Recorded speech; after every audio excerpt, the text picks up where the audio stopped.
what to do. Like, they might as well get the RB19 out and try and run with that.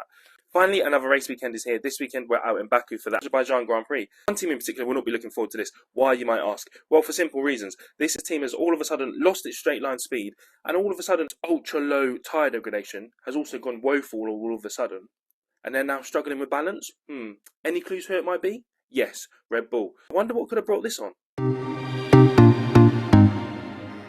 Red Bull are struggling to add performance to the car without making it a crazy yo-yo in terms of balance, speed and pace.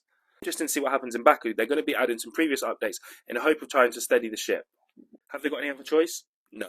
Welcome back, guys, to another video, race number 1. Firstly, I just want to shout out everyone that's been supporting me, everyone in the comments. I really appreciate it. All the thumbs up and all the new subscribers. Thank you for following the journey. Let's just talk about the previous race winners, and that is Ferrari after a brilliant performance out in Monza. 2 key points for Ferrari's race victory out in Monza last weekend. 1, their qualifying pace was very strong. And 2, their tyre degradation seemed to be much improved from what we've seen previously with Ferrari. It seems with all the updates they're bringing, they're really starting to get a grip of the car. The porpoising is now completely gone, and this weekend, it's been rumoured they're actually going to bring a front wing this weekend. Now the key point is, will this be a normal front wing, or will this be a flexi front wing?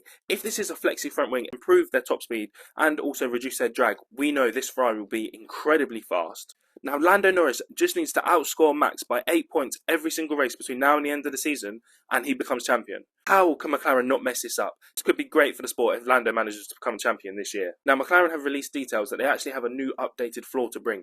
However, they're very conscious of bringing it and adding any performance to the car, because like we've seen with Mercedes recently, there's an old English saying, if it's not broke, don't fix it. They certainly have the best car on the grid, so why risk anything? All about small tweaks between now and the end of the season in order to maintain as many race victories as possible. Hopefully Zak Brown has updated the drivers with a certain race etiquette and what he expects. Now Mercedes have been struggling ever since their last victory in Spa. We know they brought a new floor, and then we saw it out in Monza. Again, it seems to have changed the characteristics of the car.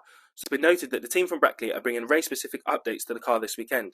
However, they are very concerned about the characteristics of the car and how likely it is to change from one weekend to another. Nonetheless, Lewis and George are still not happy with the balance of the car and have reiterated numerous times that they don't feel like the tyre degradation is as strong as it once was earlier on in the season. There's still some uncertainties around whether or not Mercedes will be using the new floor out in Baku, because they just don't understand fully the characteristics and the knock-on effects that the floor has had on the car.